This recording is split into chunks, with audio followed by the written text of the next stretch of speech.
Hey there, everybody, and welcome to the Android Central Podcast. It's episode number 128 for Thursday, March 21st, 2013. You know how I usually say we're back? Well, are we back? We're back. So it feels like it's been forever since Mobile World Congress, actually, which is almost a month ago. We are back. Alex, Jerry, Phil, Android Central Hello. people, you know us, right? I've talked to you all a time or two. Yes. If it's your first time here, welcome. I should probably be more humble and say we are not the greatest Android podcast on the face of the earth. But the fact is we are. And part of that reason are these two guys, Jerry Hildenbrand and Alex Doby. So, Alex, how are you? I'm good. I'm doing good. I just got You're doing good the end of a very... you got that HTC One review out from under you. I did, yeah. Big review, a lot to say about that phone. It's the very short version is it's probably the best Android phone you can buy right now. Probably. For at least like the next month. I mean, I'm kind of hedging that because we don't have the Galaxy S4 yet. But, it's Jerry not perfect. Hildenbrand. Wait. We got to introduce Jerry. Jerry Hildenbrand from West Virginia. Hey. So this is the first time we've all done this together in a little while. Jerry and I did a quickie podcast last week. Renee and I did one from New York from the Galaxy S4 event, and otherwise, I mean, I've been getting over the post-show plague from Mobile World Congress, and if my throat gives out, and it will, trust me, and I'll have to pack over to the side. I mean, it's been a while since we've done this together, so guys, welcome back. It's good to have you. Oh, it's good to be back in normal to be here. time and channel. Yes, and with the live chat room, so again, if it's your first time joining us, or if you're listening for the first time, on the recorded version, we do this live on Thursday nights, mostly, sometimes, and have a live chat room, which is always cool. So, oh, wow, those guys are nuts. They're always insane. So, hi, guys. Where do you want to start? We got a whole lot to kind of catch up on. I don't want to repeat ourselves too much, but we're going to a little bit. So if you've caught the last one or two podcasts, I think we'll probably go over things a little bit more. But mainly, Alex and Jerry both have HTC Ones. I've had one, I guess, a little bit longer than Alex, but not much. I mean, Alex, can you believe we've only had these phones 2 weeks now? I mean, in your case, yeah. No, for me, it's been just over a week. Yeah. But it's been a while. We've had a lot to talk about, and this is the kind of phone that takes time to get to know. There are a lot of little quirks that it has, a lot of new stuff it says to get to grips with. It really does. And I kind of said that from the start, right? From the initial, when Alex was briefed and I had those meetings with HTC, and we knew exactly what we were getting into. But even then, I didn't quite appreciate it. And I mean, it still took a lot of using this phone and kind of getting a handle on it. And even then, it still took me about a week before I really understood Zoe's and highlights and how they work together, but how they're not the same. And I mean, do you feel that now? Are you comfortable with them? I am, and yeah, that's probably the biggest part of the new sense that takes time to get used to. Blink feed, although it is there are lots of ins and outs of it. There are a lot of things that plug into it that you wouldn't necessarily think would, like the TV app, for instance. Right. The camera is the really complex side, and the camera part of our review is probably the longest because there's that much to say about it. Not just on the hardware side because you've got the ultra pixel camera, but on the software side where you've got things like Zoe's and the highlights, automatic highlight reels, all that other stuff. Now that I think about it, we need to do a separate feature on the TV app because actually and I'm working on a whole other post about infrared IR blasters being kind of the it feature of 2013. Because everything is adding these. Alex and I were talking the other day about devices that have added IR ports in the past year, and there were a lot more than I thought of. So the HTC One, Galaxy S4, what's this other one I have here? The LG Optimus Pro has a little one up here in the front. Actually, I can devices. Just start picking up phones here in front of me that have them. All right, so I have two that have them, I guess. Yeah, the Sony devices. It's Xperia Xperia ZL. Xperia Tablet Z, the Galaxy Note 8.0. I think we've got 6 devices now in the past, 6 months or whatever that have IR blasters. I mean, Jerry, did you see this coming back? This is an old school. I don't have it sitting right here. I pulled out my old Palm, like the very first PDA I ever bought, and not one of the really early Palms, but one of the first like really good ones. Dude, I mean, where did this come IR from? control's not going away anytime soon. No, but it did go away. Why is it back now? Well, it only went away on small universal devices. It never went away on your TV. You know, but it went away on my phone. But I'm surprised it did. Your phone is either always in your pocket, always on your desk. It's your phone. You've always got it close to you. What better thing to use to change your damn TV channel? And that is exactly the story that every manufacturer that has put one in there, be it Samsung or HTC or LG, has said. Like, look, you're sitting there anyway. You're answering email and not paying attention to whatever you're watching. Change the damn channel with your phone.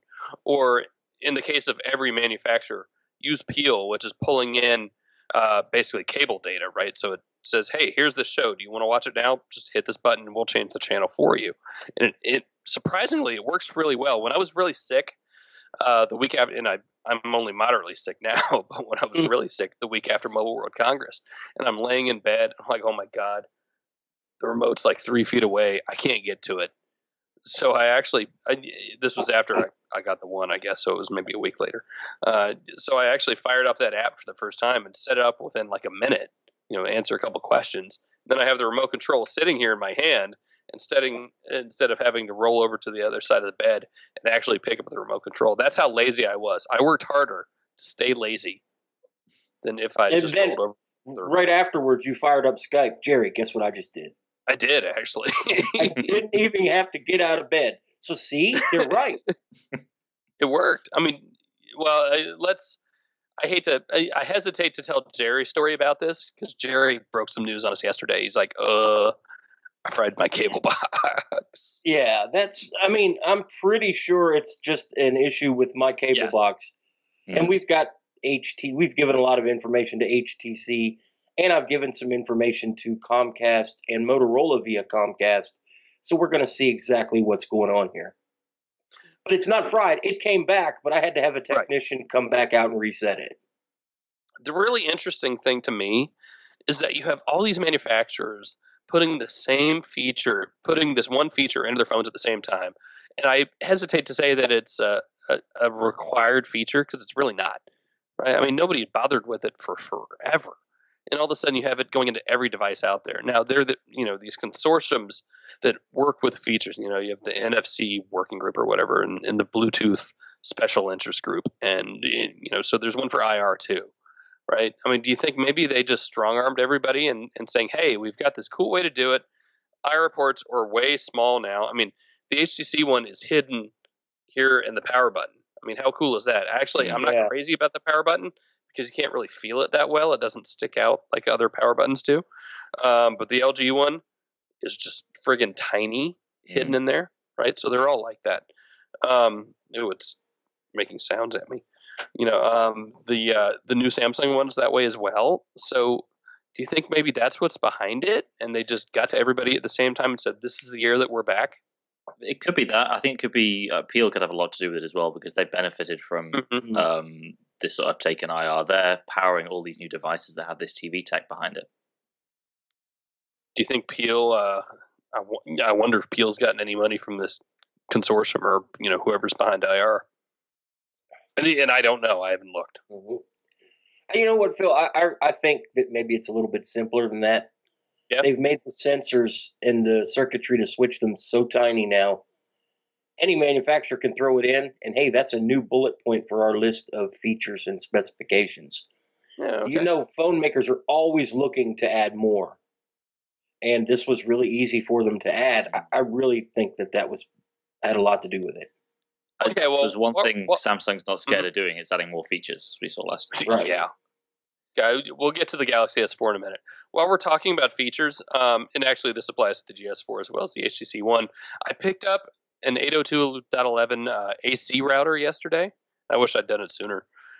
So AC is the next standard past what is it? N, right? So is it worth it? I don't think it is. I mean, I would not go out and buy a new router. and I had an N router before. I had a really good ASUS 802.11n router, and I upgraded to this AC router. It's also ASUS. It's basically the same thing. It's just the next one. But I'm not seeing Wi-Fi. And I guess the question is, what are you looking for, right? Are you looking for file transfer speeds, like overall router, just bandwidth and speed? I mean, for me, I use a router to get online, right? I use it to get the internet onto my phone. That's the big deal for me. And probably what, Jerry, 95% of the working world, if not more. Yeah, it's a big number. Right. So I'm getting like 20 down, 7, 8 up on this phone now on Wi-Fi, which I think it's a little bit better than N, but not greatly so. So I mean, I think my thing is, don't go out and replace your N router with an AC router right now, is my point. And this is the only device in my house, this HTC One, and I guess eventually the Galaxy S4, that uses AC. So is the other thing. So and I'm not a network expert, but the way I was reading a white paper yesterday, and the way, basically you get faster peak speeds, but it's also better for when you have more devices connected to the router. But right now I have one, so there's not a whole lot to say about that. So I think my thing is, and this is my unscientific, whatever, but don't go out and replace your N router with an AC router just for this phone. Even though they're using it as a bullet point. Well, I'm excited about wireless Wi-Fi AC on phones once they get Miracast straightened out. Mm-hmm. A combination of Miracast, Wi-Fi Direct using the AC protocol whenever it gets finalized, and NFC could make a hell of a neat way to have a bunch of screens with the same content on them. Yeah, streaming's going to be a lot easier once they get this straightened out. Once there's an easy way to get all that bandwidth all around your house. Because right now, the only way to do that with really, really high resolution content is by running a wire through. Yep. So we're talking, and they're not talking about years. AC.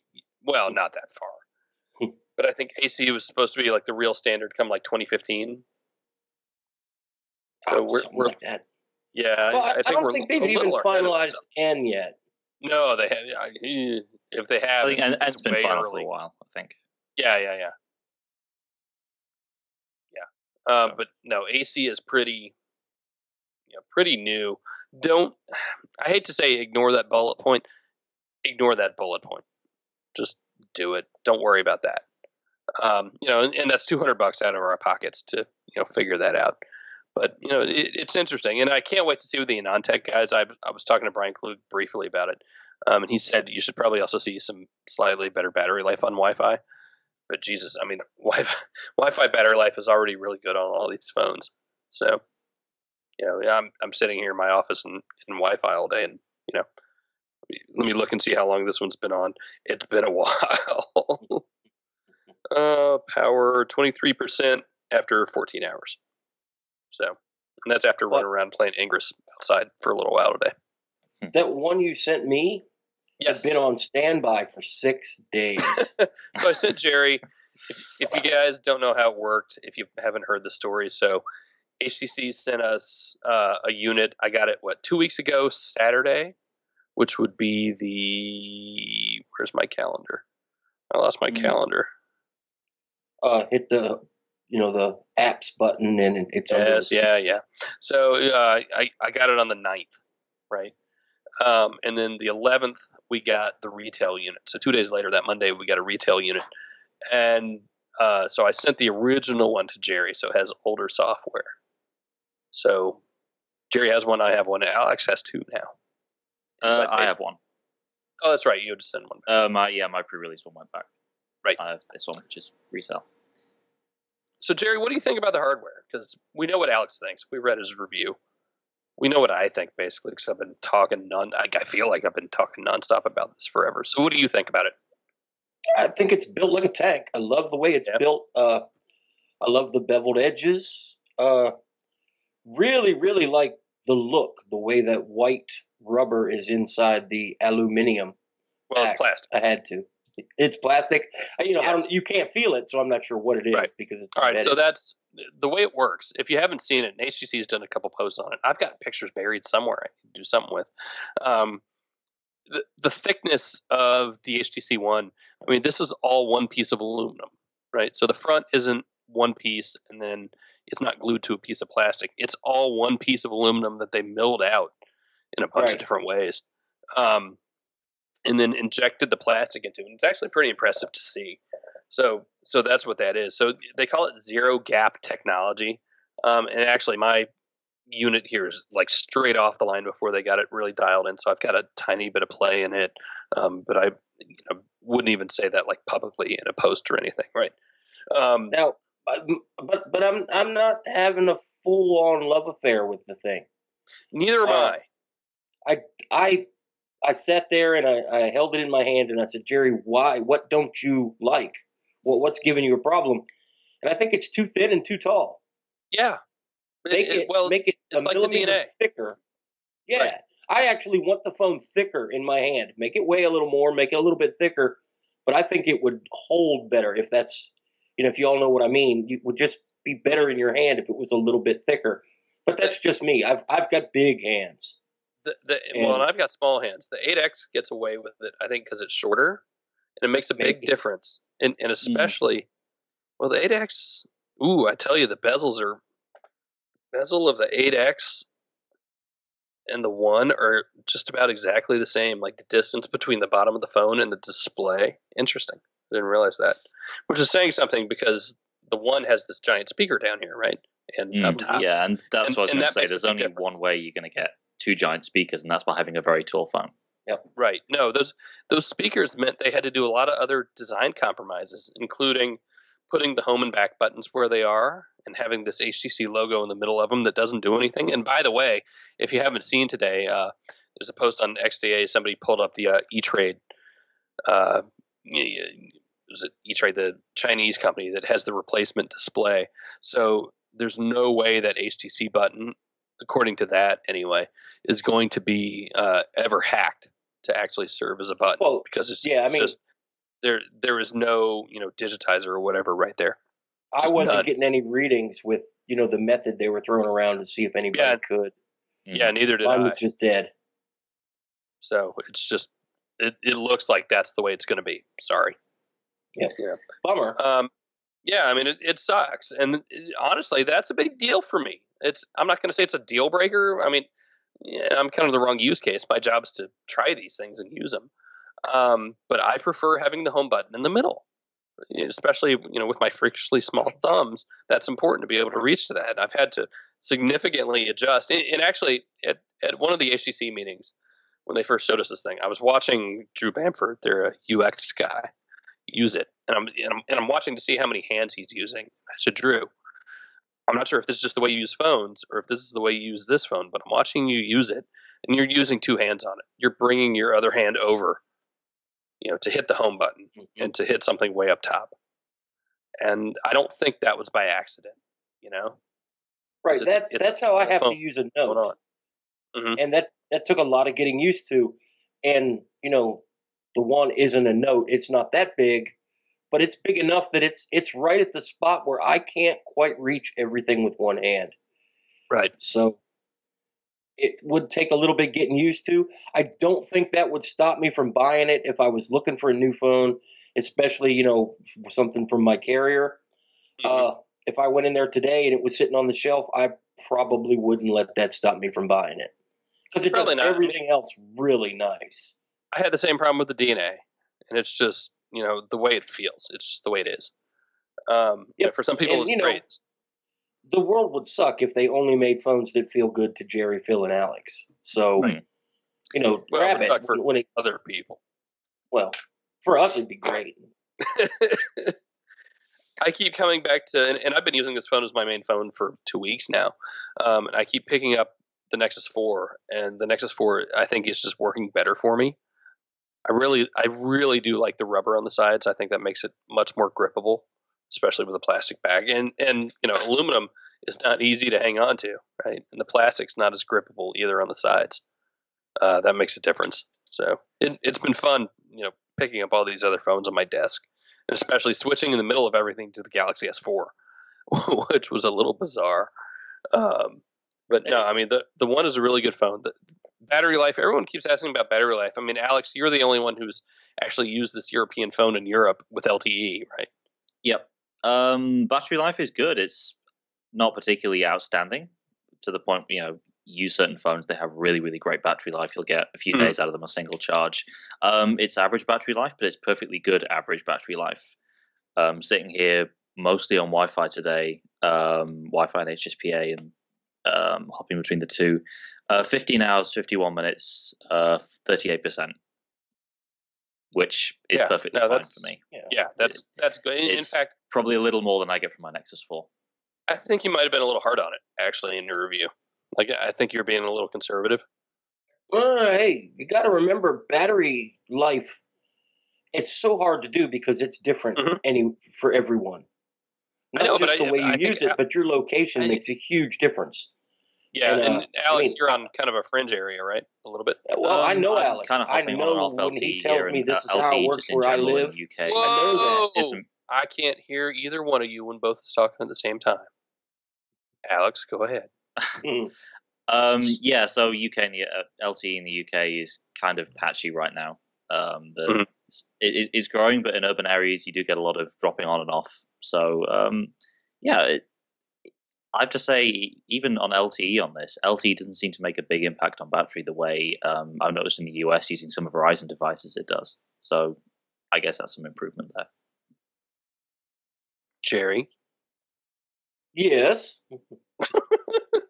No, I think in using a European phone here with Wi-Fi sitting at home and on HSPA, whatever, running around town, I mean, I've been plenty happy with it. Right, I'm easily getting what I'm getting with the Nexus 4. Yeah, I charge my phones every night. I mean, why not? I'm asleep. I don't need them, and I don't see any problem. And that's thinking around half the time on Wi-Fi, half the time trying to see if I can get Straight Talk to throttle me, and no problem. What else? The camera. I'm still not. The camera. I still think Alex was a little hard on the camera. I don't necessarily. The weird thing with the camera takes time to figure out. The camera works the opposite way that you expect a normal smartphone camera to work. Like when it works really well, it works really well. Yeah, I'm sorry, I'm talking over you. I can't really hear you. When it works well, it works well. And it doesn't, I don't get every shot perfect every time. But I think maybe that's kind of the point of it. With the Zoes and being able to pull images from video. In fact, the image from my column Sunday that everybody freaked out, that one guy freaked out about because he was a dick. That was an image pulled from video, which I thought was a really good picture. The individual pictures you can pull from the 19 or 20 images you get out of a Zoe have been really good. And do we need to talk about Zoes and highlights? Or can we assume that everybody has read that post and read the review and understands it? Yeah, and that's something we need to revisit when people actually get their hands on the phone. Okay. It made absolutely no sense to me until you sent it. The biggest thing... Go ahead. The biggest thing with image quality is that you got to understand it's really good at low light, but there is a ceiling to the quality of shot that you can get, because in daylight you very quickly start to hit this 4 megapixel wall. Whereas with other devices, if you get out in daylight, you'll capture a lot more detail just because you got so much more light getting. You got more potential to capture high resolution images. I think every review has showed nicely what happens when you zoom in all the way.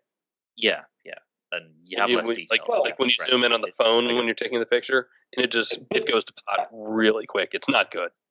Well, I think, didn't HTC mention something about for viewing on the screen? They built the camera to look at the pictures on the phone itself, that's a cop out. I think.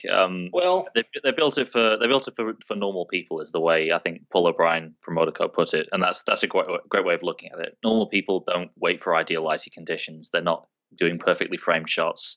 They're taking it maybe in less than ideal lighting conditions indoors or night, whatever. And that's what I consider myself. I mean, yeah, and that's where it shines. I haven't seen a camera on a phone that does low light better than the HTC One.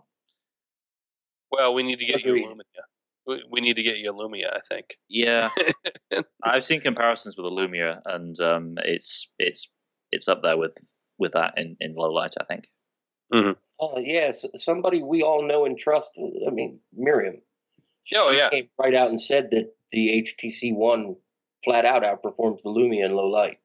Yeah, and she did camera phones for years and years. God, I love sitting next to. I was sitting next to Miriam at dinner in Barcelona with LG when they gave us the Optimus G Pro to play with and use some more. And we're all sitting there in this dark dinner and watching Miriam get these really cool pictures just sitting at a dinner table in the dark. She's like, oh man, God, you're good at this. And she really is. So it was incredible.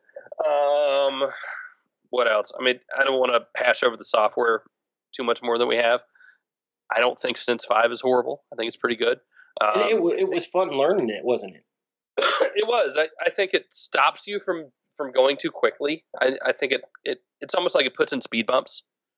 And I'm not crazy about that. I think they overthought it a little bit.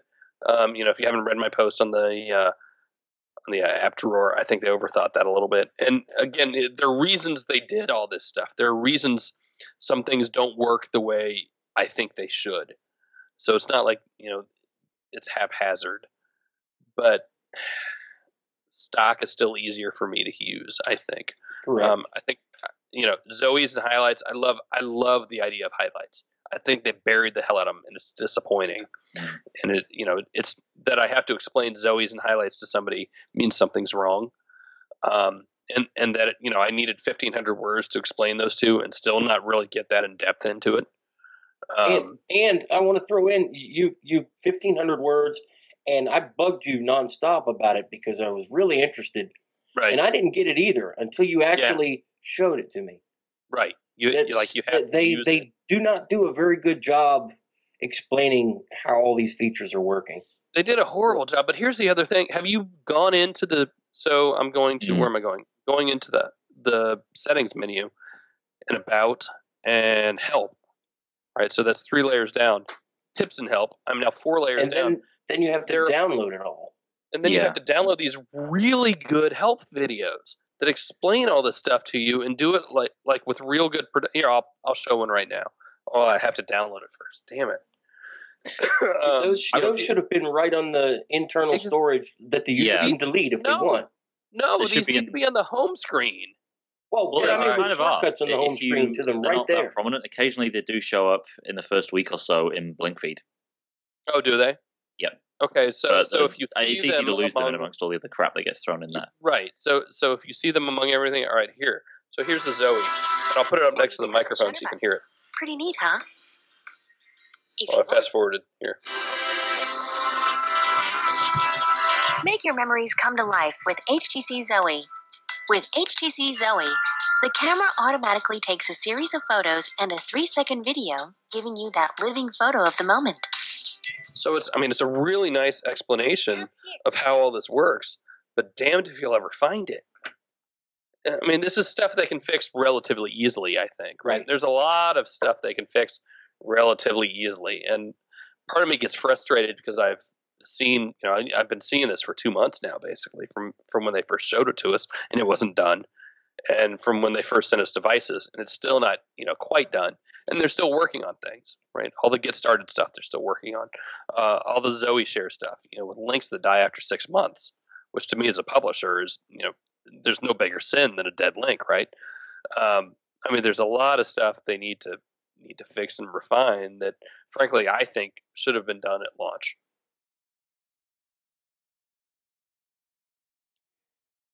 Yeah, I think there's certainly some stuff on the software side that could be more polished. There's video highlights, I think, could have been done a bit more elegantly. The way you can't really control what it turns into a highlight. If you want to change what's in it, that's kind of buggy at the moment. So yeah, if you take just a few photos indoors for whatever reason and just to test the camera, it's going to turn that into a highlight reel. You're going to have highlight reels of a single photo, which is just ridiculous, and there's no way really to control that right now. Yeah, they need to fix that. I'm kind of almost tired of talking about the HTC One, but it's that good a phone. It's a really good phone. Like, you need to go try this. You need to use it. Yep, and that's what HTC's trying to do with. That's what they're trying to do with this marketing campaign of getting out in various cities and getting people to actually use the phone and hold it in their hands, which is what they need to do with a device like this. Well, I'm not sure I've seen any real marketing yet. I have. Yeah. Have you? All right. Well, yeah. So you've seen a little bit. They're doing the Barclays Premier League and stuff. They're doing city tours in the UK. They've been doing that for the past few weeks. Yeah. So they came and kind of trolled the trolled the Galaxy S4 event last week, which was interesting. But again, you need more than that, right? It's going to take more to actually get people to use this thing. I'm waiting. I'm waiting to see that promised marketing, leap. On the other hand, the US launch is still probably a month or so away. Yeah, I mean, everybody's asking about that. I don't know what to tell you because we don't officially have any dates for the US anyway. I mean, no U.S. carrier said, here's when it's coming, here's when we're launching it. Because frankly, they probably don't know yet. I mean, yeah, I think it's safe to say it's officially delayed. And, April, is easy. It's, a week away. But, man, that's not what they needed. It's not what they needed from a marketing standpoint, from a PR standpoint. They have to get this phone out now, especially with the Galaxy S4 coming. They have to. So stock has been trickling out slowly in Europe. Some places in the UK are selling it. It's on sale in Germany, but it's not been the big singular launch that they needed and that Samsung had last year with the S3. It's been nowhere near that. Right. So that's going to kill them. Like, talk about it all you want. Show all the cool videos. Go show up at all the events you want. But until people can get this phone in their hand and start talking about it, I don't want to hear it. And it's a shame because a lot of people are going to like this phone better than any other. And they're not even going to know about it until it's too late. Yeah. Same old story. And it's a damn shame because as good as the HTC One was, this one is that much better. I mean, It doesn't have everything. And I get that people are nitpicking. Well, it doesn't have wireless charging. And I'm sorry, but you have to get over the removable battery and storage thing. It either has it or doesn't, right? That's a feature. And if you have to have removable storage, and if you have to have a removable battery, get another phone. Bitching about it is not going to change anything. Ask Sony what they think about SD cards. I think after the Xperia Z fiasco with them, they may stop using them. I hope. Yeah. Well, what Xperia fiasco? What? Oh, that's why the Zs were dying. Okay. The issue with the SD card software. So they have to send a fix out. I mean, there's good and bad to everything, so... Right. I mean, there's a reason why Google got rid of them. It or not, they had a reason behind it. All right, we have to talk about the Galaxy S4 a little more, or I'm going to get drummed off the website. What do you guys think after last week? I don't care about what anybody thinks about the event. Samsung, show me beautiful women as much as you want. That's what I think about it. No, the event was the event. I thought it was cheesy. I didn't think it was any cheesier than anything else. It was certainly less weird than the Asus event in Spain. I honestly, I do not care about the event in terms of what that means for the device. So what do you guys think about the phone from what we saw? Let's start with the design, because you heard a lot of whining about it's just an iteration. It's a 3S. That's bullshit. That means that Samsung loved the way the S3 looked. Well, they started out with that design language with the S3, and we've had loads of devices that use that. They weren't just going to abandon that in the middle of this year and make all those devices look obsolete. Yeah. So I think if you're expecting anything drastically different, then that's a bit misguided. Really. All the design engineering and design language that went into the Note 2, did anybody really want them just to throw that away and start from scratch? No. Well, I mean, and I think that's what I said at some point last week. Like, you're only disappointed if you were expecting something radically different. Mm. And you're not going to get something radically different every time. Like, you shouldn't. I mean, Samsung is the most successful smartphone manufacturer on the planet right now, save for Apple. And, why would you screw that up? Why would you drastically change that just because somebody thinks you should? It was funny. I was on my way to New York for the event, and I had said something on Facebook that, hey, I'm going up to New York to this Samsung event, check it out. And this aunt of mine replies back, oh, I didn't realize you were going up for that. I just bought a Galaxy S2. And I'll bet she's going to love it. But I'm going up to see the Galaxy S4. Why are you just now buying it too? So, yeah, I mean... They're still selling it, and it just got Jelly Bean. They're still supporting it. Because she's not a nerd like everybody listening to this podcast and talking on it. Exactly, because we all know what the hell we're talking about, because we are all smartphone designers and manufacturers and marketers. No, I have absolutely no problem at all with them tweaking the design. It feels a little beefier. It's a little more squarish on the corners, and you can feel that, but it doesn't feel bad. Honestly, I like this design better than I like the HTC One design. Part of that is, and it's just a tiny bit smaller, but part of that is the bezel, and it's easier to get to the bottom of the screen. The bottom of the screen isn't as far away from my thumb, and that's a big deal. Let me see the top of the screen. The top of the screen HTC One is just about even. I think the HTC One hides it very well, but if you look at it, it does have. You've got the trim at the top and the bottom, and you've got the bezel around the screen. If you combine the two, that is an awful lot of bezel on a phone. It's hidden through good design, but it's there. I hate to call it bezel because there's the S4. You will get more screen. Bezel, that's just a fact. Bezel implies wasted space. I mean, you've got these two awesome speakers there on the HTC One. I mean, they're too loud. They're incredible. Agreed. Right, but I mean, so it's not wasted space. It's just a different design. And I think Samsung has still done really well. Same thing with the plastic versus metal thing. I think people get all up in arms about that. But, I mean, they're different, and that's fine. I mean, it's not like HTC didn't use plastic just because they called it polycarbonate. You know what Samsung calls it? Polycarb 2. I mean, they're different feels. One's glossy, one was matte, whatever. But to me, that doesn't make the phone. That makes a little bit of it. It makes a little bit of the design, but I have absolutely no problem with the glossy plastic that Samsung used. If you do have a problem with it, cool. I spend my time looking at the front, not the back. Right. or the battery door is too thin.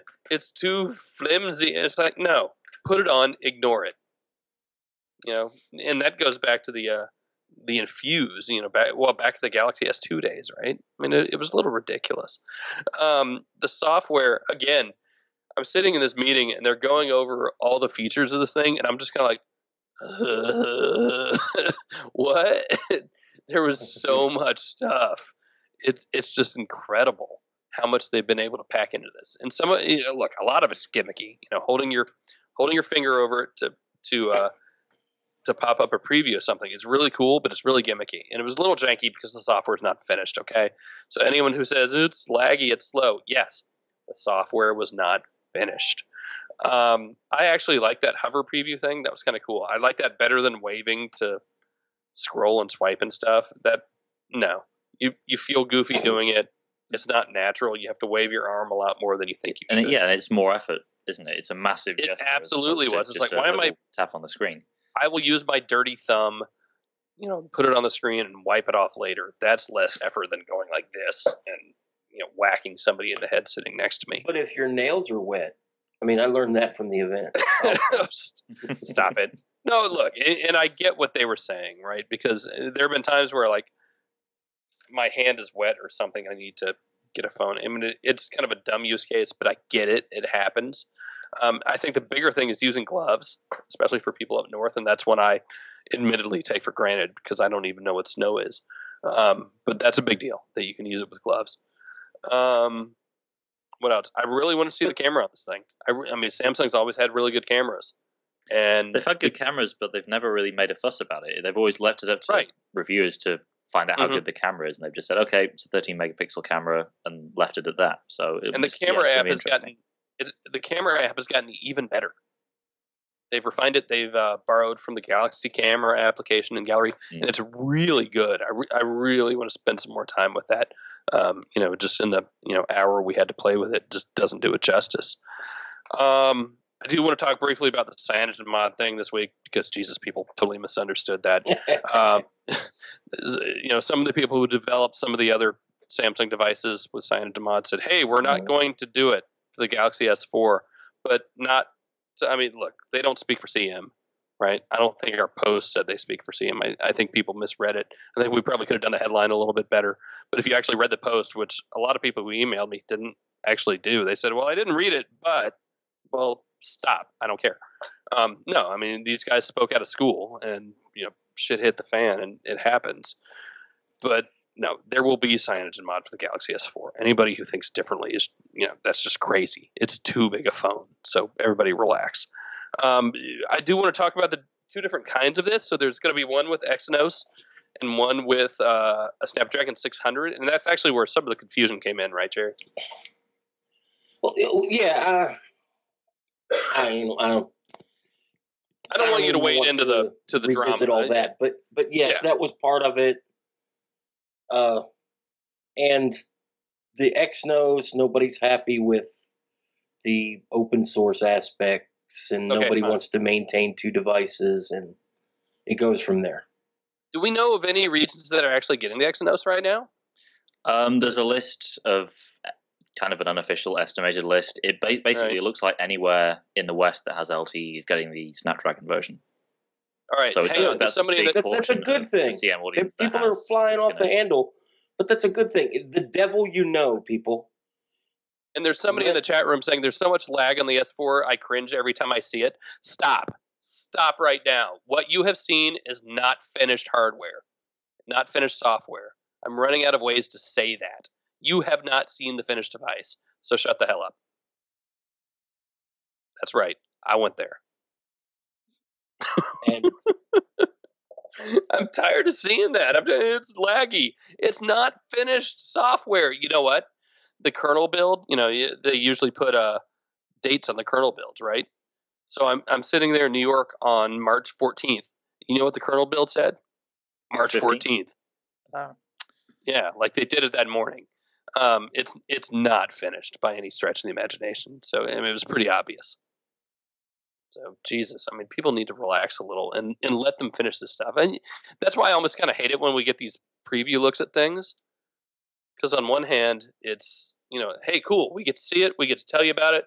It's not quite done yet, so take it with a little grain of salt. But great. So Phil, I hear there's some GS4 lag. Do I have to blur that now too?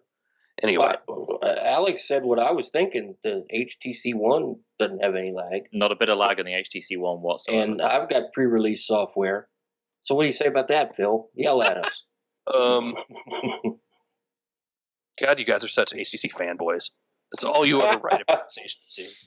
No, you know what? We need to talk about that a little bit too, because I got this huge, gigantic, unreadable, too long didn't read thing sent to me in Google Plus that concerned me and Alex.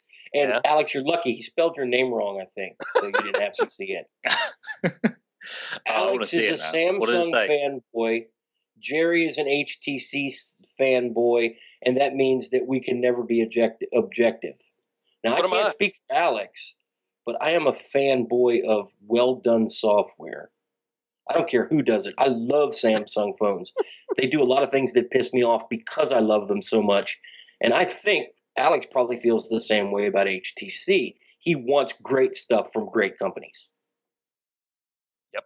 No, we go through this every year, right? HTC puts their stuff out in the beginning of the year, Samsung a couple months later. It happens every time. Oh, you're writing about his HTC. Because we have the phone. Because it exists. Why aren't you writing about the X phone? There is no X phone. Haven't seen it. As soon as somebody hands me one and says, tell us about this, tell us what you think, I will write about it till the cows come home.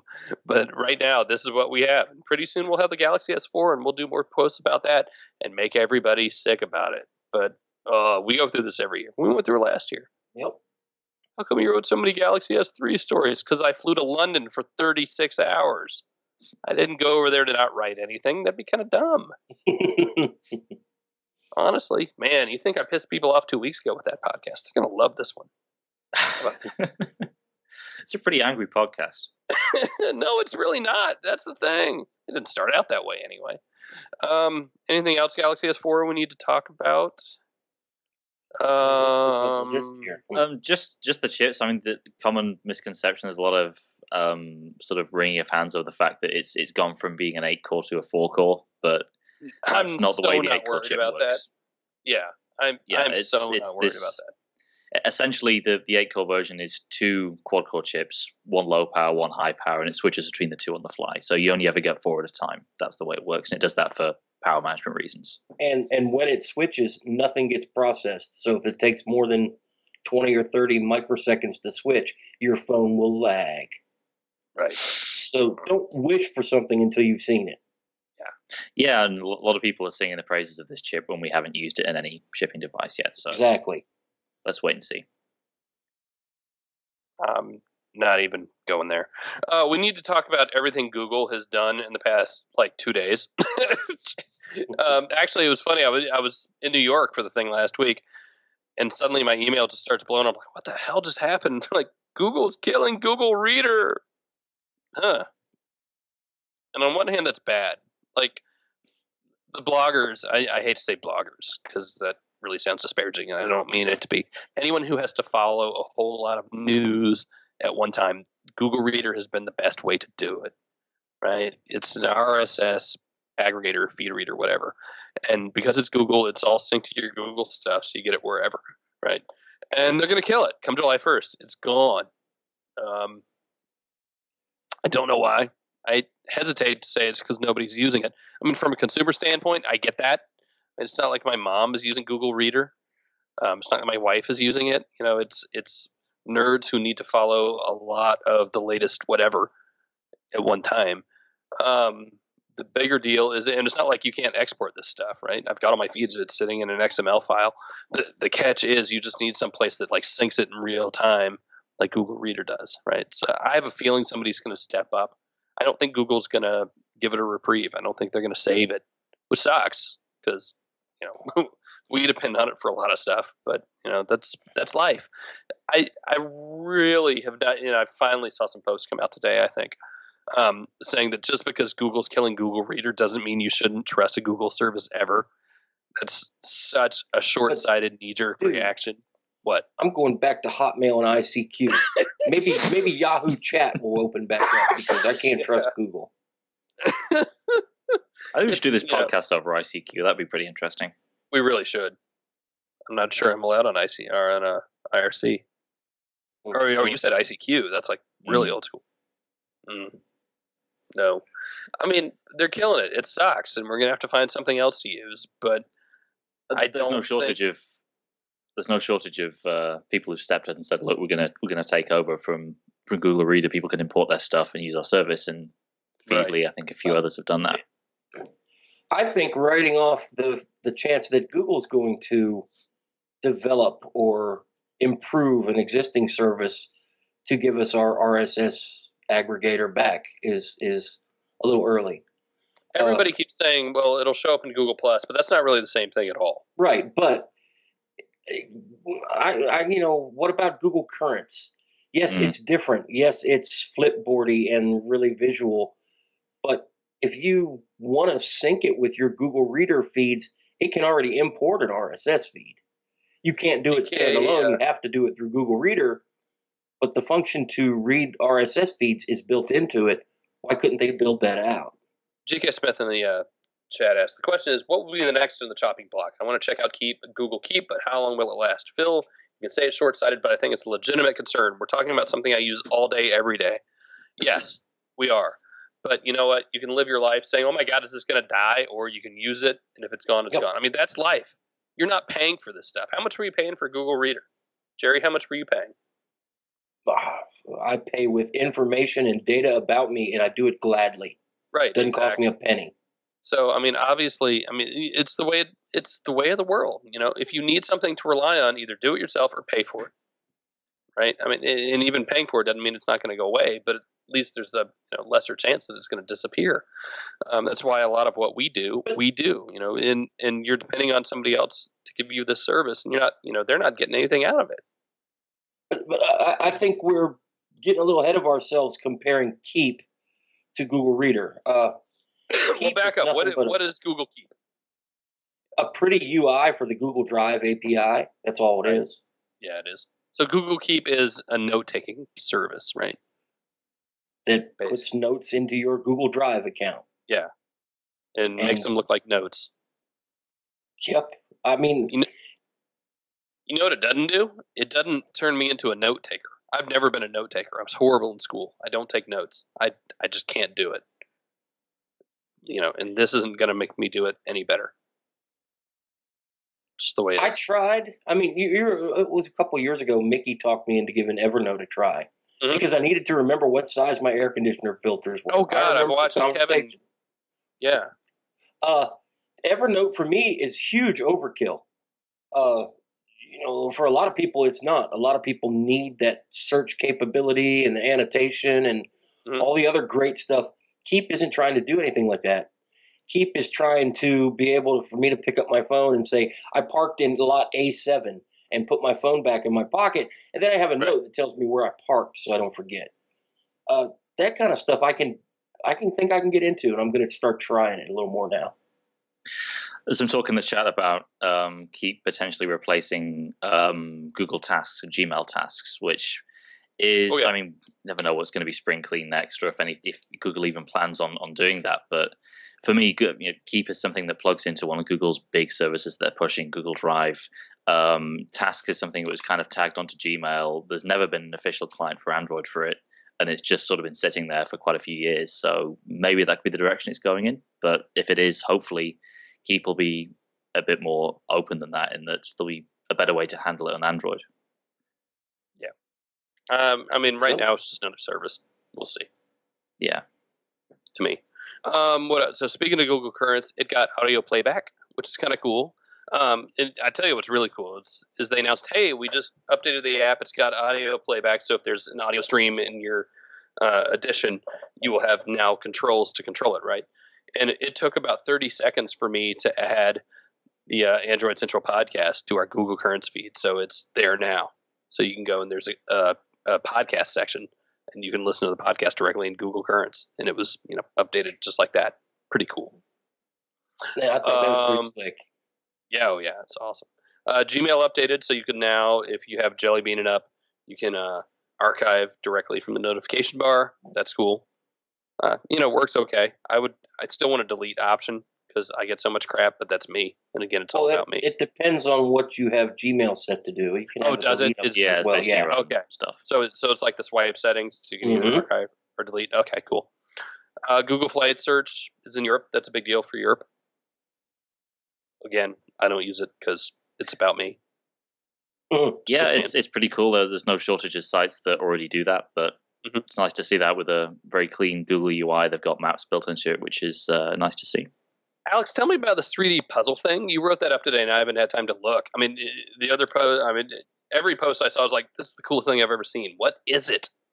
I mean, it's a cool little gimmick. It's one of the Chrome experiments, which are these kind of. I mean, that's what the name suggests. They're experiments designed to show what HTML5 and JavaScript, all this other stuff in a modern browser can do. So this maze thing, which is called the Worldwide Maze, you start off by syncing the phone and your desktop browser. So you plug in a code, you use TabSync or whatever. Then you direct it to a web page, and it goes through, crunches up the images, turns them into like a monkey ball style 3D maze, sticks all the images together, all the different areas. So it's all over the place in this 3-dimensional space. And then what it does, it uses the touch controls on your phone and the accelerometer. So you use that like a gamepad, tilting it around.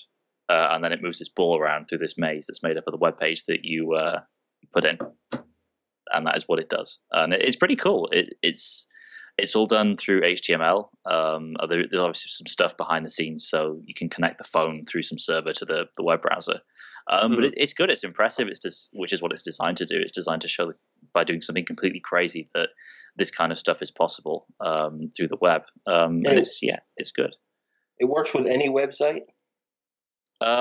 You have to, probably not any website. You have to do a keyword search to get a website to bring up. So you probably couldn't just enter in any old URL. Did you try the keyword porn? Tell the truth. I did not. You can do that. I'll let you know if it works later. Torn monkey ball. Hey, come on. It's got to be done. What could go wrong? What else could Google do? No, that's kind of the cool stuff, I think. What else? You want to talk about Andy Rubin? Yeah, people are talking about that. All right. So Rubin, that was the other thing that happened when I was in New York. Like, did I miss anything? I was on a plane. Oh yeah, Andy Rubin's leaving. I don't know what to say. You've read The Verge did a big expose on why he left. I'm not really sure that answered it. I mean, the conservative in me says people leave jobs all the time after you do them for a while. You want to do something else, and I'm willing to bet Google's a really cool company with a lot of cool stuff going on. And Google or Android is not one person, right? I mean, it hasn't been one person for a long time. It's not going to fall apart. Dude running Google Chrome has been on stage at I/O for minutes and minutes and hours. It seems. I think it's probably in good hands. I have no idea if this is a managerial move or if he was just done or what. I mean, I don't know. I don't work there unless you do, and I haven't seen anybody really write anything that explains what's going on. Well, that letter he sent to partners that leaked out. Mm-hmm. I think maybe that's closest to the mark where he said he's an entrepreneur at heart, and he didn't come right out and say it, but Android's finished. They don't need Andy Rubin anymore. Yeah, Andy Rubin is staying in Google to build the next big kick-ass thing. Right. It's built, right? They're piling onto it now. It's the hard work is probably done. I mean, that's not to say Android's not going to grow, and it's not important for it to, but it's a different level of building process, right? And I hesitate to speculate with stuff like that because you just don't know unless you know. And I haven't read anything that convinces me otherwise. And I'm sure from the moment Google bought Android that Andy Rubin was no longer the deciding factor in the direction it's going to go. So we probably won't see any difference. It's not like we're going to say in a year, if only Andy Rubin was still here. And if we did, we'd have no idea if that was true anyway. I mean, you can't pin any decisions down a product as large and as complex as Android to one single person. Not if you're outside of Google anyway. So that's, I think, about the big news. Oh, NVIDIA rolled out their new roadmap for the stuff beyond Tegra 4. So we got some new code names, which is kind of, I love how NVIDIA does this. So there's no real surprise. So like in a year when somebody says, hey, guess what? The next thing just leaked out and we're going to say no because it was released on March 19th and here's the slide. So, I mean, Logan is the next big code name. It'll have a Kepler GPU. They have CUDA, and CUDA's an old school name in computing, right, Jerry? This is what were you calling it? It's called it's basically computing in using your GPU. Right. So instead of using your processor to do all the processing, your CPU uses the graphics processor to offload some of that work when it's not doing anything else. Yep. Right. Cool. Yep. And it can make it. That's what they do with all the supercomputers you hear about at CERN and stuff. Right. Those are all using GPUs to boost the computing power. So nice to see that work down to mobile. Right now we're at Tegra 4. We've had other code names, Wayne Gray, which is where we are now. And by the way, these are all comic book characters, right? Or characters. So next is Logan, Wolverine, Parker, Spider-Man comes after that in 2015. So I like how they give us these code names, and so there's no speculation, and it's just out there. And frankly, it's good for NVIDIA. I think that people are talking about this stuff already, right? And it's not just NVIDIA that already knows what they're doing in 2015. Yeah, it's just NVIDIA is going to tell us that. Right. I think that's cool. I would love to see Qualcomm and Samsung step up and do the same thing. Yeah. All right, we need to move on. We got emails and voicemails I want to get to because we've been remiss in doing those the past couple of weeks. And frankly, I want to end this podcast on a good note since I dropped a couple, dirty words and maybe a couple of middle fingers that I probably shouldn't have. So why don't we start off with Jason? Hi, my name is Jason Miller. I had two questions basically for tonight. I was wondering if you guys would, offer some level-headed consideration of the, the CERD Galaxy S4, HTC One, and Nexus anything debate, and maybe offer some understanding of what Android is and what it is not to some of your fans at the site. And then I want to know also, do you guys actually believe any of the feigned disappointment that the Galaxy S4 might have more to do with people's desire to have something new looking to show their friends, and maybe the design of the S4 isn't providing that shiny newness that they need for that purpose, or whether it's them actually being, truly disappointed in the device itself? I mean, it's bigger, badder, better, faster, and slightly better looking than the S3 with more battery and a better camera. So what's really wrong there? That's pretty much all I had to ask. So, enjoy the podcast, and hopefully I'll be able to catch it in time tonight. I think shiny newness has long since given way to Samsung's massive marketing budget. Yeah. Well, and I mean, people ask why we don't, especially me, why I don't get all excited about rumors and hype beasting, they call it, and just all these posts about crap you don't necessarily know. And that's why I think it creates unrealistic expectations. And then when it actually comes out, you're either bored, or what you thought was coming is so wrong, you're disappointed. I would prefer to be excited about what's in my hand here than sit there and look at, that's it. I flew all the way up here for this. I mean, that's just dumb. I think you need to have a better a better mindset going into this stuff, and to be able to appreciate it a little more. Well, yeah, it's a completely different phone that kind of looks like the other one. It really is. It really is. It's going to sell in obscene amounts. People are going to buy it. People are going to love it, and it's going to be no disappointment unless people want it to be a disappointment. I guess I don't know. I don't know what the answer is yet to should I buy a GS4 if I have a GS3. I'm leaning toward no, just after my hour or two of playing with this thing. I need some actual real use time to see. I'm leaning toward no. The GS3 was a really good phone. It still is a really good phone. I need to unbrick mine now that I mention it. Yeah. And it's going to be getting some of the features of the S4. Absolutely. Probably not all of them, but it's going to, I'd imagine that some of the stuff that you thought might not be on there for hardware reasons, they're probably going to find a way to make it happen, just like they did with the original Note, getting some Note 2 features. Yeah, I agree. And again, the Note 3, I think, is going to suck in a lot of the features of the Optimus G Pro that we've seen. I think it's going to be really good toward the end of the year, too. So, there's a lot of good stuff coming. I really hate people to say, it's like when the iPhone 5 came in. It's boring. No, it's not. The iPhone 5 is not boring by any stretch of the imagination. Just because you're bored doesn't mean something's boring. Level-headed discussion about the two phones. I think there's absolutely a place for each device.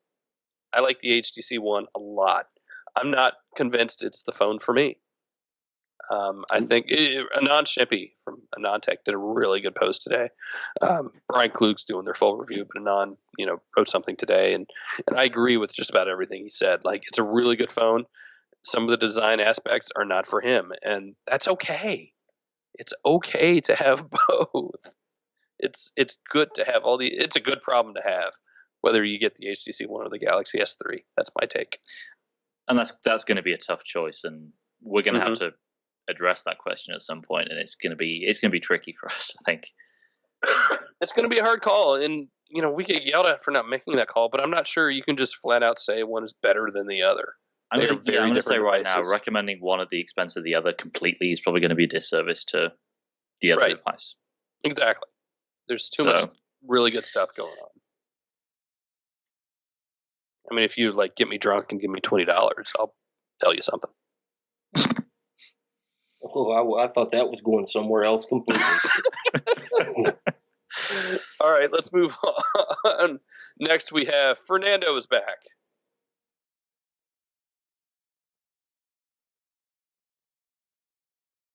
Hey guys, this is Fernando again. I'm calling for the Android Central podcast, and I have a little conspiracy theory about Samsung. after the event. I think Samsung in a few years, maybe for the Galaxy S6 or 7, I think they're going to ditch Android and go to their own OS, Tizen, or something like that, because in the event, they didn't mention anything about Google or Android. And also, they are using their own service apps instead of Google's apps, like S-Translate and some other things, you know. I think in the future, they're going to abandon Android. They're going to put a UI skin on top of Tizen, that look like TouchWiz, and they're gonna ditch Android. All they're doing is, the marketing. All they're doing is luring people into their services and back end. And in the future, they're gonna abandon Android. Watch, and then they're gonna make their own navigation app and all that. They have the money to do that. So I think so. Call me crazy, but I think that's gonna happen in a few years. What do you guys think about it? Take care. Bye bye. Well, but here's the thing. No way in hell they're going to dump the Android model to go to Tizen on their high-end phones. Yeah. They may dump Google, but they're not going to dump Android. And there's a difference there. Well, all that free R&D, and come on, people, I've not used Tizen. I don't think anybody really has. But I've used MeeGo, which Tizen is an extension of. I'll use the word extension. And while I loved MeeGo, it sucked when you want to install apps or actually do anything with it, and nobody's trying to make it any better. Android, on the other hand, has sites like XDA. Sorry, Alex, I'll shut up. I think Samsung gains nothing right now by crossing Google or trying to squeeze Google out of the picture on the Galaxy S line. They don't gain any extra money. They don't make their products better. There's nothing in it for them. Until there is, they're not going to do it. Maybe, who knows? Who can tell what's going to happen? Things move so quickly in 5-6 years down the line. Maybe something will come up to make that happen. But right now, there's nothing to suggest that Samsung would want to do that. Well, they don't gain anything by having their own OS on that, because they can already do pretty much anything they want on Android. I've been thinking about this a lot the past week, and there are a lot of stories that Samsung didn't say Android during the presentation last week in New York, and actually I was wrong. I had to go back and look at it again, and I've watched it. I don't know how many times I've watched it now, but no, they didn't actually say Android. But you know what? They didn't have to. Yeah, the Galaxy line is synonymous with Android now. I mean, it is completely synonymous with Android. It is Galaxy's Android. Android is Galaxy, and here's the bigger thing: they might have their own map application, but they don't. They bought or licensed a lot of applications. They don't have their own keyboard. That's SwiftKey powering that thing, and that's actually official now. SwiftKey's finally allowed to talk about it. And that's just that's the tip of the iceberg. TripAdvisor's in there. Oh God, I'm trying to remember the other apps. I mean, there were a lot of apps tied into TouchWiz. They're not Samsung developed apps, right? But here's the bigger thing: where are you going to download apps from? Samsung doesn't have an app store. Samsung, Well, they do, but it's they do, but what? Yeah, they have Samsung apps, but it's pretty terrible. They? Well, I mean, the problem is you got to it's got to get a lot better. You didn't even pay any attention to it, so your point still stands. Okay. I mean, if Samsung doesn't care about Android, then they could very easily have not gone to the trouble of putting 4.2.2 on there. Right. They did that for a reason. There's nothing particularly in there that benefits them from if they want to build a Samsung phone. They did that so they could say they did that. I care less about what they said at that event than I care in whatever marketing they do in the next 6 months. That event was one night, no matter how many stories have been written about it afterwards for whatever reason. That was one launch event, and everybody's going to forget about it. It's the marketing that they do on TVs and in newspapers and online in the next 6 months that's really going to matter. That's the big differentiator. Every damn box will have a green robot on it, I promise you. Yes. Yeah, it has to. And quite frankly, I mean, talk about what they might do. I am a firm believer that they'll fork off. I said that a year ago and everybody laughed at me. I really think they'll do that, but we're not going to see that anytime soon. And again, that's not the end of the world. Yeah. It's still running Android, even if they do that, right? Even if they get rid of Google Play, like Amazon. Yeah, it's still Android. Like Amazon. That's not necessarily a bad thing. It's a bad thing if you have to have Google Play, and at which point you'll go and find another device. I get that. Yep. But that's not necessary. And again, this is what Android was built to do. if you don't think Google didn't see that was a possibility, then, I mean, if Google didn't see that was a possibility, then, they're idiots, and they're not idiots. I mean, of course it was always a possibility, right? But AOSP is out there for a reason. There's a reason they open sourced this entire project, and not just to say we're open, but really for this sort of thing to happen. And yes, Samsung can rise up and take control of it. That's the way it works, and that's a good thing. That's only going to push, I think, Google to do even better on its end, and with other partners that are, still on the reservation. I'm not worried about it. I'm really not. Me neither. It's foolish, I think, to think of it at this point. All right, let's move on and do Jacob's voicemail. Hello, I'm Jacob Milford, and I have a question for a podcast about the Nexus 4.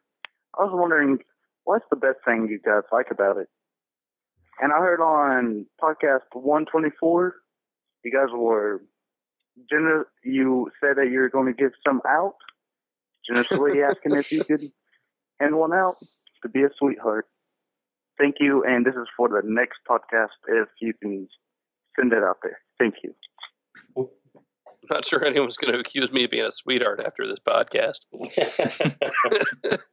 My favorite thing about the Nexus 4, for me, this is probably the best fitting Nexus that I've had, I think, since the Nexus 1. For this size and what it is, it fits my hand really well. I really like the rubber edges. I think that grip works. And obviously, stock Android for me works the best, I think. We've talked about that a number of times. But I think just the overall design and fit of this has really been done nicely. I talked to LG about that in Spain last month. I think they did a really good job on that. Alex, what do you think is the best thing? I would have to go with the software, I think. A combination of the software and the speed. They did a really good job getting at the time what was the fastest chip in there and backing it up with really, really fluid software. Jerry? That's not too... Fast boot OEM unlock, and here's the factory image if you F things all up. Yes. That is priceless to me, and I will always choose a Nexus phone. That doesn't mean I don't like other ones, though. Right. I agree. Okay, let's go on to John Paul is back. Hey guys, this is Jean Paul, Jean-Christine Paul in the forum, calling for the Android Central podcast. I got a question for you guys. I finally got a card dock for my Galaxy Nexus. I got the iBolt Pro Dock Illumina. I got it from a website. I don't know if you guys are familiar with it, called shopandroid.com. Good stuff. Anyway, that's not the point.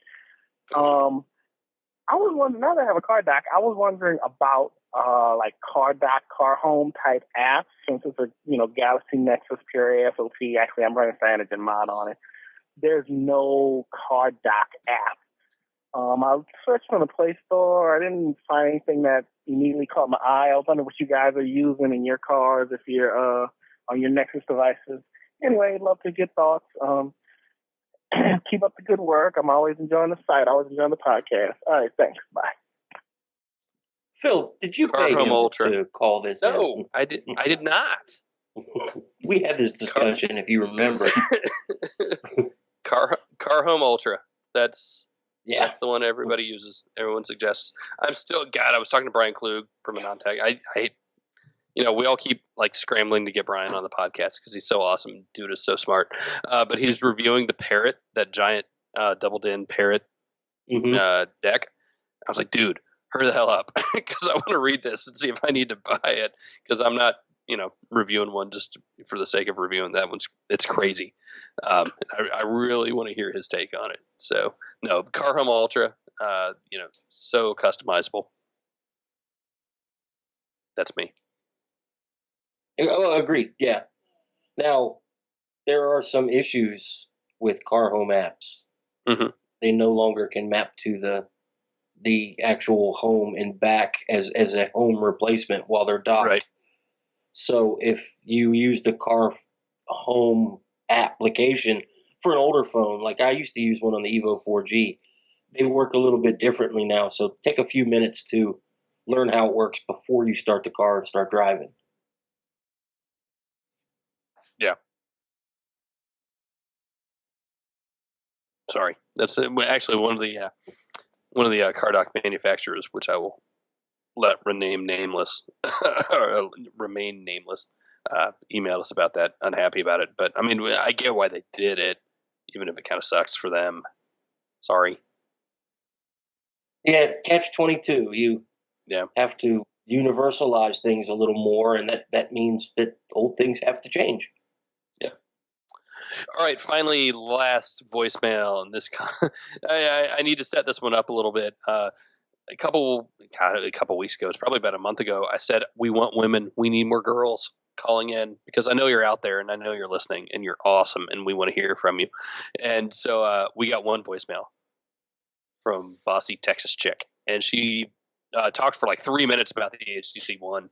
And so I emailed her today because it's been so long, and I emailed her back today. And I said, look, if you want to send in another voicemail, and I want to see if your opinion's changed. And, it's been a few weeks. So this is Bossy Texas Chick, Carol, and here's her voicemail, her new one. Hey, Phil, it's Carol, better known as Bossy Texas Chick. Thanks so much for your email. And yes, I was watching to see when y'all would get caught up. I'm glad you finally did.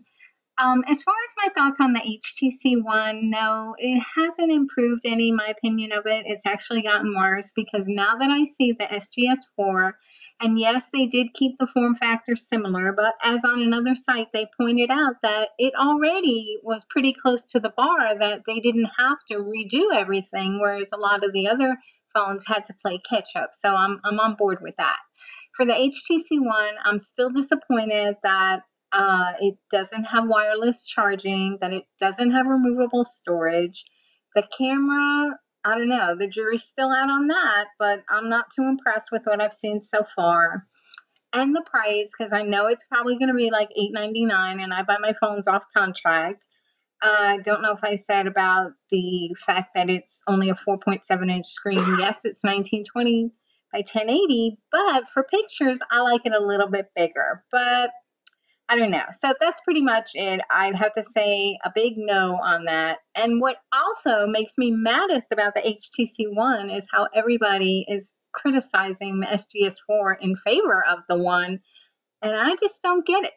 But anyway, if you have any more questions about that, you can tell. I'll be glad to answer them. Thanks for writing me back, and y'all take care. Bye now. I wouldn't say everyone. I think half the people. I mean, there are very much these two factions out there right now. There's the HTC One side, and there is the Galaxy S4 side. And both sides have never touched either device. That's what kills me. There is that. Make your decision after you look at it. I'm not even sure that's going to matter. I mean, probably not. You know what? I mean, it's okay to be a fan of a device, I think. Sure. A little bit of fanboyism is not a bad thing. But Alex and I are fanboys. Yeah. Apparently.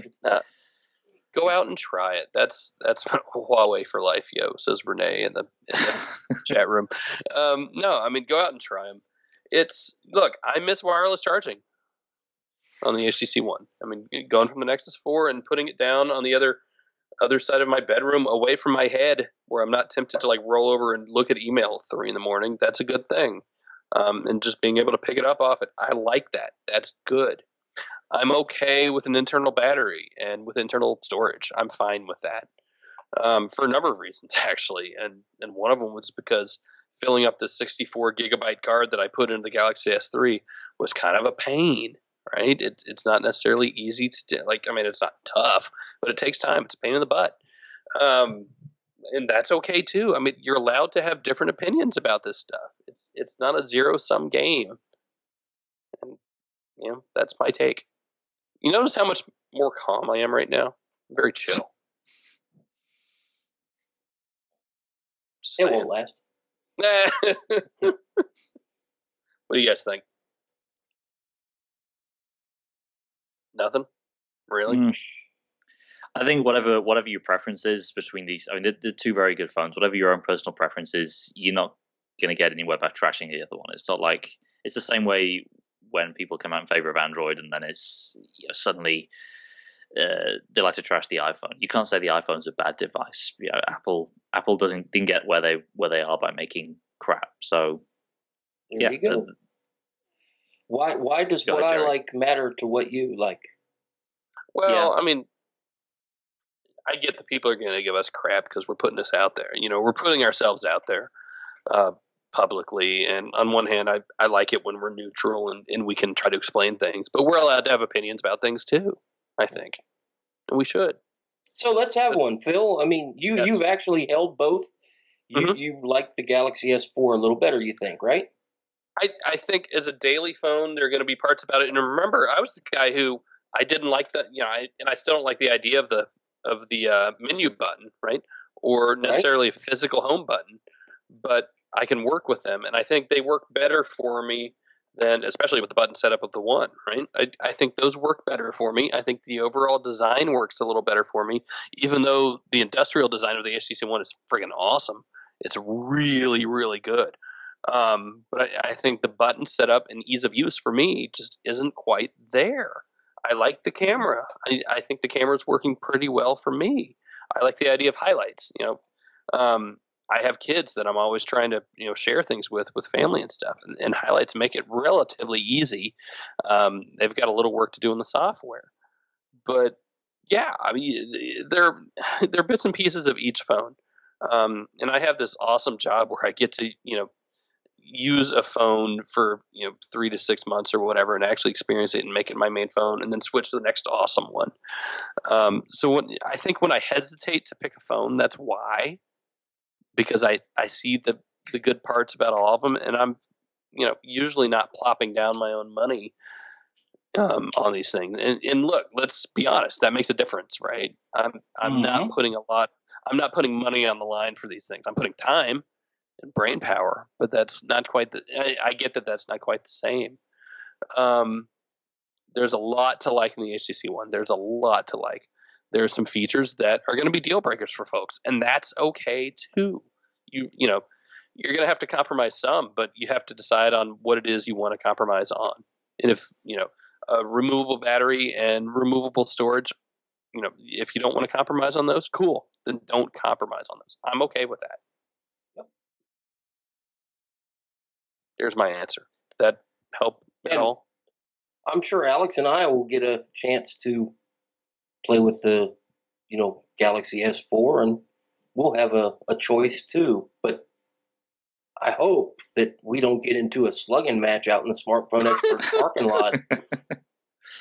You know, yeah. I mean, people get a little silly about it, and that's, you know, it's fun. I get that. It's okay, but yeah, I mean, everybody needs to relax a little bit. And again, like the whole plastic versus metal thing, it's like the great, you know, taste great, less filling ads of the 80s. God, most of you don't remember that. I still think the best phone made that Jerry likes to hold in his hand is made of plastic. Mm-hmm. Which one? So the next, which one? The One X. Yeah, really? Yep. Yep. The One X it had the shape and the feel of the Nexus S, and it wasn't quite as slow and janky. I just love it. Interesting. Yeah. When you talk about metal versus plastic, I already have a scratch on this HTC One. Oh, did you? Somebody was asking me about that today, actually. Yeah, and tiny one right by one of the dots in the speaker up top. Huh. Mine is okay so far, and I haven't been like totally babying it. And you know, my Nexus. I mean, neither have I, and I never do when I review stuff because what's the point? They're not our phones. What do we care, right? Yep. No, I mean, and I think the Nexus 4 I've been a little more careful with, but this is the same one I've been using since November, and I've got some scratches on it, but I haven't cracked it. I haven't broken it like other people have. So, watch the marble. I know. I know. Every time I say that, I put it down very gently because I figured as soon as I say that, we're done.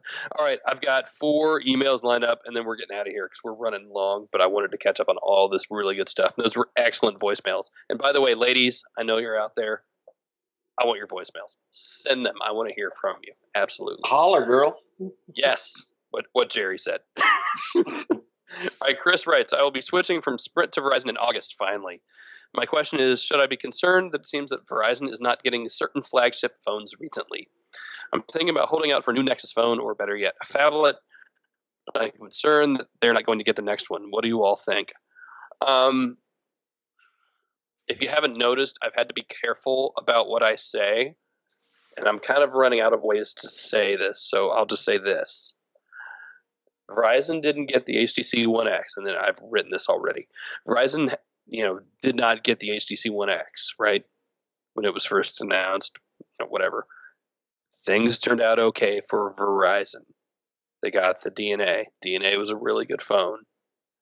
I think Verizon will get some really good stuff from HTC. What else hasn't Verizon gotten? I think we're forgetting that the DNA is all of like 4 months old now. But that's a flagship phone to me. Yeah, and they're not going to replace it 2 months out, are they? Yeah, even if it came right before the HTC One was announced, they're very similar phones, and I think we'll probably get, if not all of Sense 5. I think you'll probably get like everything but some of the camera stuff, which is dependent on the image chip 2.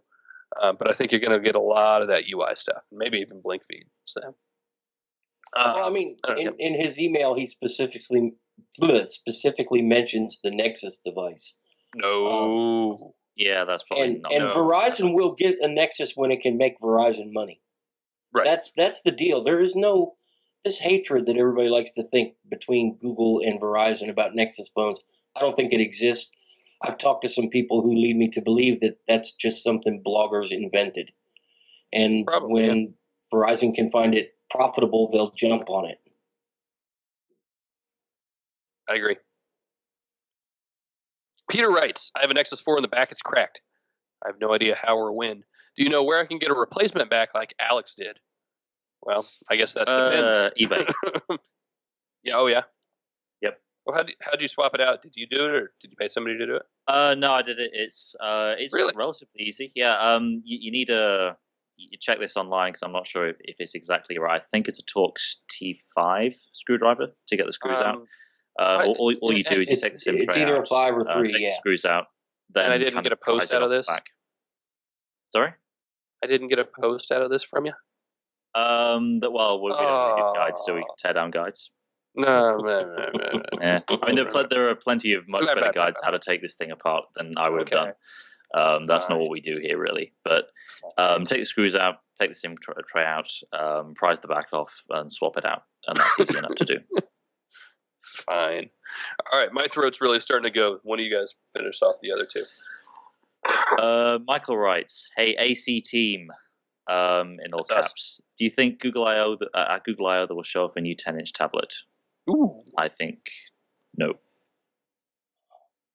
I think there'll be a new something tablet, but not a 10-incher. I think it'll probably be there've been rumors for a while of a replacement for the Nexus 7. That would probably make sense, right? Yeah. I'm gonna have to agree. I don't think we're going to see anything new in the 10-inch space. Okay, I agree. There we go. I'm on record. All right, let me read the last one then. Carlos from Venezuela writes in, I wanted to know, since I'm a Samsung Galaxy S3 owner of the international model, I was wondering, in your opinion, is it really worth it to spend a huge amount of dollars on the GS4? See, that's the tough one. Huge amount of dollars, probably not, unless you have to have the latest and greatest. Little bit of dollars, maybe. If you're coming from like a Galaxy S2, yeah, I would absolutely upgrade, if only for the form factor.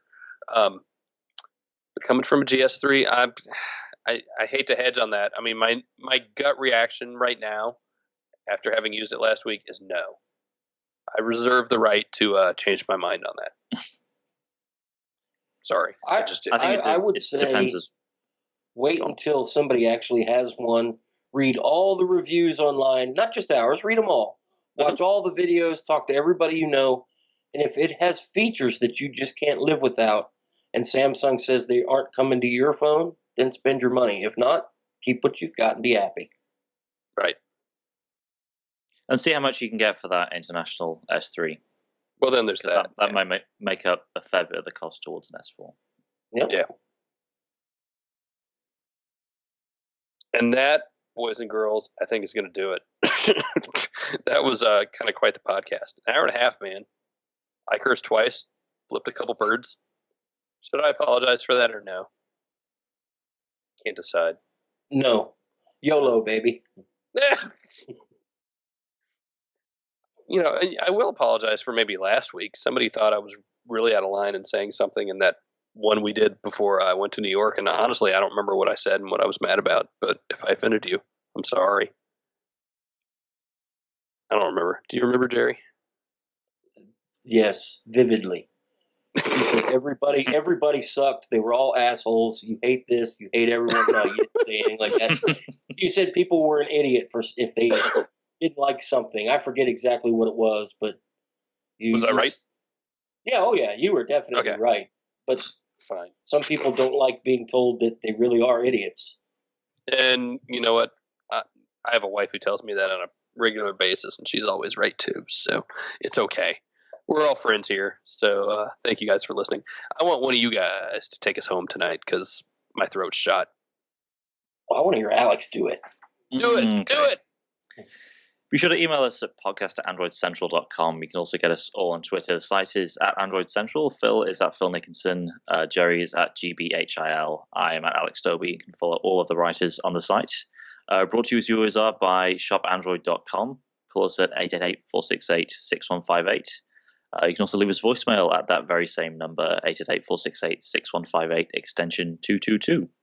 Hey, by the way, we've got a new Lloyd Gear cases coming in soon. I think they're up for pre-order now, actually, for the, I'm going to screw this up, Nexus 4, Galaxy S3, and Galaxy Note 2. So they're the really cool ones with the white background and Lloyd sticking out and printed on these. Really cool stuff. So I think you can pre-order those now. Should be shipping anytime now. We'll have a post up when they actually start shipping. So keep an eye out for those. Alex neglected to mention Google Plus, which is way cooler than Twitter these days, by the way. So just we need a new script. There's a load of stuff on here that's old that I skipped over. I know. I was waiting to see if you're actually reading it. No, I mean, I kept it together, honestly. All right. So thank you guys for hanging in there with us for a long podcast and kind of a heated podcast, but that's okay because we are all friends here. I believe next week, Renee, you're gone again, right? So we'll probably be back to audio only. I'm at GDC with Simon Sage and Paul. Right. The games for you people. Cool. So probably audio only next week, and we'll get that figured out and do what we do. But thank you for coming back. Thank you for sticking around with us. Looking at the download numbers on this thing while we were gone and the special editions and all that, it's just crazy and it's awesome. So thank you for putting up with me when I'm in a bad mood and I'm coughing like I am tonight because I'm still kind of getting over the plague a little bit. But you all make this worth it, and I know I say that a lot, but I mean it each and every time. So, Jerry, Alex, Renee, all you guys in the chat room, you crazy people in the chat room. I know I'm not typing a lot, but I see you. Thank you all for being here. Thank you all for listening at home later. And we'll see you next week. Adios.